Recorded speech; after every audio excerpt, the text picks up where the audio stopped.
Even though the sympathetic villain trope has been basically ruined by Disney, there was a time when they were done right. Yet even then, these villains still had some problems. But the difference is, these were problems we loved and could relate to, starting with one of the most iconic ones.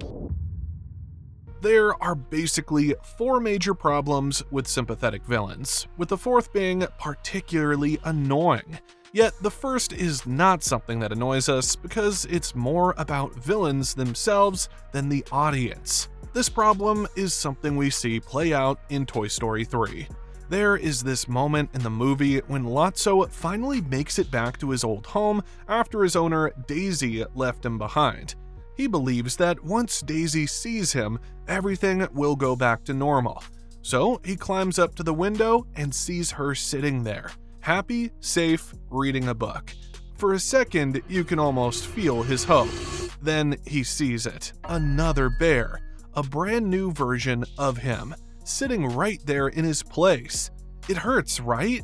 But instead of accepting his loss or realizing that Daisy's parents probably just bought a new toy because they thought he was gone forever, Lotso decides to be an entitled brat. He tells the other toys, Chuckles and Big Baby, that she replaced all of them, even when it's clear that she only replaced him. Big Baby still wants to believe Daisy loved him, but Lotso protests and forces them to leave with him. She don't love you no more. Now come on! He is so hurt that he decides that if he can't be happy and loved, then nobody can. This is where his entitlement starts. He thinks he owns his friends' feelings. He decides for them that they are unloved, just so he doesn't have to feel alone in his sadness. That same attitude shows up later at Sunnyside, where he builds a system where new toys are sent to the rough room with toddlers while he sits comfortably in the nice room. Then he makes things worse by spreading the idea that owners never truly love their toys. He says they are all trash waiting to be thrown out. That belief sounds deep at first, but it really comes from one place: pride. The guy can't stand that he was not chosen, so instead of admitting he was replaced, he creates a world where no toy gets to feel special. Tai Lung suffers from the same entitlement trap as a sympathetic villain. In fact, he is probably the most fitting here. He grows up strong and talented. His father figure, Shifu, tells him that he is destined for greatness, and Tai Lung believes it. He works hard, becomes powerful, and yearns for the Dragon Scroll and the title of Dragon Warrior. Unfortunately, when the day comes, Oogway refuses to give it to him because he sees the darkness in Tai Lung's heart. Now, a humble warrior would have worked harder and even asked Oogway why he was rejected. Maybe there was something he could do to be better, you know? But nah, Tai Lung goes crazy, attacks the valley, and tries to take the scroll by force. The valley burns because one warrior felt he was owed something. Tai Lung believed that effort guaranteed reward, and because he trained hard and was praised, the scroll belonged to him. So when he did not get it, he decided the world was wrong. Just like Lotso, his pain became proof that he deserved more. That is an entitlement mentality that most sympathetic villains have that is a problem. However, the thing is, we still don't hate these guys because their flaw is something realistic and understandable. And that's the tricky thing about sympathetic villains. Even when they should be hated because of that one problem they have, we still feel sorry for them. But there is one villain we could have almost hated because of this next problem he showed. So there are 2 villains. One is a blue alien with a giant head named Megamind, and the other is a scarred prince named Zuko. On the surface, they seem to have the same story. Both were treated like outcasts. Both started out as villains, and both eventually decided to become good guys. But when we look closer at how they changed, we find a massive difference in how their stories handled their mistakes. And we discover another major problem with sympathetic villains. Let's look at Megamind first. His whole life was about being the bad guy because he felt he wasn't good at anything else. He spent years fighting the hero of Metro City, Metro Man. Then, surprise surprise, one day, Megamind actually wins. He thinks he has finished off Metro Man with a giant space laser, and suddenly he is the king of the city. He spends his days doing whatever he wants, robbing banks and bullying people mostly. But pretty soon he gets bored and realizes that a villain is nothing without a hero to fight. It's just too easy now. I'm sorry, you've lost me, sir. To fix his boredom, Megamind comes up with a plan to turn a regular cameraman named Hal into a new superhero named Titan. Megamind plans to train Titan so they can have glorious battles together. But of course, things go wrong. Titan becomes Titan, a much worse villain than Megamind ever was, turning the city into a playground of fire and rubble. Eventually, Megamind has to step up, take away Titan's powers with a special gun, and save the day. Now, you might be wondering, okay, so what's the problem there if he saves the day?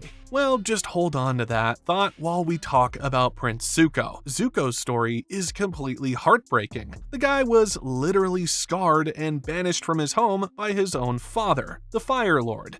Then he was told he could only return if he captured the Avatar. For a long time, that's what Zuko does, hunting a group of kids across the world and destroying anything that gets in his way just to get what he wants. At one point, Zuko has a big choice to make in Ba Sing Se. His kind uncle Iroh begs him to choose a good life, but Zuko chooses to continue being a villain instead. He betrays his uncle and helps his evil sister Azula nearly kill the Avatar. Because of this, his father finally welcomes him back home. Zuko gets exactly what he thought he wanted: his throne, his father's love, and his honor back. But here is where we go back to Megamind. After Megamind defeats Titan, the people of Metro City cheer for him, throw him a big party, and even build a museum to celebrate him as their new hero. Ladies and gentlemen, Megamind, defend! It feels like a happy ending, right? But here's the truth. Megamind's redemption is actually a big problem because he never faced any reckoning. Think about it. He robbed banks and bullied people. It was also Megamind's fault that Titan existed in the first place. He created the monster that destroyed the city and put everyone's lives in danger. But once the fight is over, nobody holds him accountable. He doesn't have to fix the buildings he broke over the years, and he doesn't have to apologize to the people he scarred, or even feel sad about the ones who died in Titan's rampage. The guy just puts on a white cape, and everyone forgets he was a criminal 5 minutes ago. His change of heart makes all the bad things he did feel like they didn't really matter, even though thousands of people suffered and died because of them. Now, compare that to Zuko. When he gets back to the Fire Nation, he realizes he isn't happy. Even though he's sitting in war meetings next to his father, he feels like he's wearing a mask. He realizes that his honor comes from doing what is right rather than being the prince his father wants. So he decides to leave everything behind and join the Avatar to help stop the war. I'm going to join the Avatar, and I'm going to help him defeat you. But the story doesn't make it easy for him. When Zuko shows up at the Avatar's camp, they scream at him. They remember the villages he burned and the times he tried to kidnap and even kill them. He has to go on field trips with each member of the group to earn their trust one by one. He has to face the people he hurt and listen to how much pain he caused. He loses his comfort, his pride, and his safety. Because Zuko had to struggle and pay for his mistakes, his turn to the good side feels much more real and powerful than Megamind's. You see, when a movie lets a sympathetic villain off the hook too easily, it feels like the story is cheating. It's like a kid who breaks something, says, "I'm a good boy now," and gets a cookie instead of having to help fix the glass. Look, we love Megamind, but Zuko's story is better because it shows us that saying sorry is only the first step. True redemption requires you to face the mess you made. As for the third problem with sympathetic villains, we still look at something even deeper than reckoning. So check this out. You've been watching a master builder spend years, maybe decades, learning how to create things no one else can. They have the brain of a genius, the money of a king, and a plan that covers every single tiny detail. On paper, this person cannot lose. They are playing chess while the heroes are playing checkers. But there are still some fatal holes in their strategy. They choose a flashy suit that's dangerous to wear, they stop to talk when they should be moving, and they get so angry at one specific person that they forget there's a bigger picture. They're still geniuses, but their plan starts to look like it was written by a kid. This happens because some of the most brilliant villains we've ever seen end up failing in ways that seem totally avoidable because they are carrying a heavy weight they haven't put down. This is a massive problem with sympathetic villains. Their hurt feelings actually change the way they think. So instead of being calm and strategic, they become reactive. Their plan is built to soothe a wound that happened years ago. Syndrome gives us a front row seat to this problem. From his perspective, his life is a total tragedy. He was just a kid named Buddy who loved heroes more than anything. He spent his childhood in a garage building inventions just so he could be useful. But the moment his idol, Mr. Incredible, looked him in the eye and told him to go home, he was heartbroken. It tore me apart. Because Syndrome was so hurt by that one rejection, his entire plan for the rest of his life was shaped by it. A normal villain would just want to take over the world with his fancy gadgets, but Syndrome's plan was deeply personal. He spent years making robots called Omnidroids to kill every special person on Earth. He wanted to prove that his artificial brain was better than the natural powers that rejected him. His famous line, "When everyone's super, no one will be," was just a way to stop himself from feeling like the kid who wasn't invited to the party. This emotional pain made his strategy weak, because it looked like he was trying to live out a revenge fantasy. This is why he couldn't help but monologue. He needed to explain his plan to Mr. Incredible because, deep down, he was still that little boy in the garage wanting his hero to say, "Wow, you're so smart." His need for validation was so big that it blinded him to the actual danger. This is another reason why he wore a cape. He wanted to look like the very thing that pushed him away. At the end of the day, his emotions ruined his plans and got him killed. We see this same thing happen with Wilson Fisk, the Kingpin. He is a mountain of a man who runs a giant crime empire. He should be the ultimate strategist, but he's also a man who is completely broken by grief.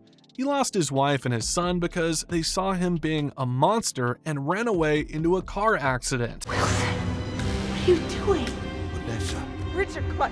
Most people would try to heal, but Kingpin decided to build a giant machine that could break the multiverse just to bring back another version of his family. That grief kills the businessman's instinct in him. But Kingpin doesn't care. He believes his violence is okay because he's doing it for love.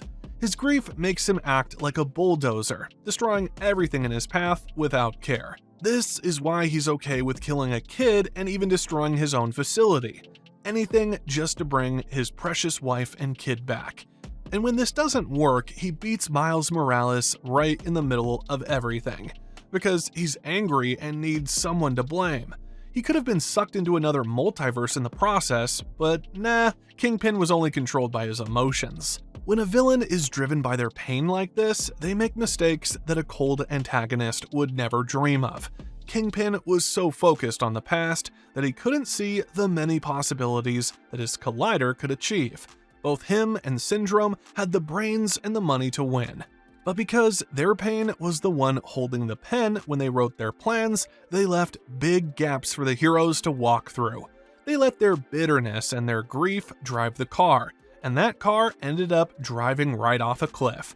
But here's the truth, these problems do not make these villains less liked. In fact, we love them all the same because they were so well written to feel like humans with real human problems. And that's why this fourth problem with sympathetic villains is crucial, because it focuses on the issue that makes us hate sympathetic villains. There is a specific kind of disappointment you feel when you're watching a movie and you realize the writers didn't actually think things through. You see a character who is supposed to be this big scary threat, but by the time the credits roll, you don't feel intimidated or even sad for them. If anything, you feel bored or worse, annoyed. It's that feeling when a story tries to force you to care about someone who hasn't earned it. It's like being told to be sad that a stranger stubbed their toe after they just spent the whole afternoon kicking your dog. In a lot of modern movies, especially those produced by Disney, we keep seeing this happen. The writers want a villain who is deep, but they end up creating someone who is just, well, they take the sim out of sympathetic and leave you with something totally pathetic. One of the most famous examples of this flop is Professor Callahan from Big Hero 6. At the start of the movie, he is the nice grandfatherly teacher who everyone loves. Then he puts on a mask and becomes a nightmare who controls millions of tiny robots. The movie waits until later to tell us that he lost his daughter in a freak science accident, and that's why he became a monster. That should make us cry or at least feel awful for him. Except it doesn't. For the whole movie, this guy has been trying to murder a group of teenagers. He literally throws shipping containers at them. Most importantly, he caused the fire that killed Tadashi, Hiro's brother. And when he is finally caught, he doesn't even say sorry. Give me the mask, Hero. He went in there to save you. That was his mistake. That right there was the main reason he was a flop, because there's no build up to his darkness. One minute, he's a kind teacher, and the next, he's a mass murderer who doesn't care about anyone else's life. Because the movie tells us he is sad instead of showing us his struggle. His grief feels cheap and reduced him to a Scooby-Doo villain who had a bad day. But the crazy thing about badly written, sympathetic villains is that the problem is spreading like a virus, especially when it comes to rewriting old stories. We are seeing a trend where characters who were famously, wonderfully evil are being given these sad makeovers. Take a look at the modern versions of Maleficent or Cruella. In the original stories, they were just scary, and that made them legendary. But now we're told that Maleficent was just betrayed, and that Cruella only hated puppies because of some weird trauma. When you take someone like Cruella, a woman who wanted to make coats out of pets, and try to make the audience say, "Aw, poor her," you end up pissing everyone off. The only way anyone would enjoy the modern Cruella is if they had never seen the original version and were obsessed with fashion. Except this isn't the case for most people. You see, at the end of the day, it all boils down to the fact that the writing has gotten really lazy. If we look back at some older movies, we can see exactly how to make an audience understand a villain without making them feel pathetic. Take Hades from Hercules, who is one of the best because he feels real. We know from the first minute that he has been given the short end of the stick. His brother Zeus lives on a sunny mountain, while he's stuck in a dark, gloomy basement full of screaming souls. He's like that uncle who hates his job and thinks his boss is an idiot. We know! I know! You know, I know, I got it. I got the concept. We get why he's grumpy and can relate to that feeling of being overlooked. But Hades works because he doesn't use his bad job as an excuse to be a victim. He is still a fast-talking, deal-making, smart aleck villain. He is sympathetic because we understand his frustration, but he stays a villain because he chooses to be a bully, to get what he wants. He's a guy who wants a promotion, and he doesn't care who he has to step on to get to the top. And then there's the absolute gold standard, Ramses from The Prince of Egypt. This is how you write a villain with a heart. Ramses is a man who is literally crushed by the weight of being a king. He spent his whole life being told by his father that he couldn't be the weak link. So he becomes terrified that if he shows even an ounce of kindness, he will fail his entire ancestor's legacy. What makes it so much better than the flops we see today is that Ramses truly loves Moses. When Moses comes back, Ramses wants to be brothers again. And when his son dies, we feel a knot in our stomachs because we see a father who lost everything. But this doesn't mean that he's not evil. Despite his burden as pharaoh and the loss of the bond with his brother, Ramses is a stubborn and proud man.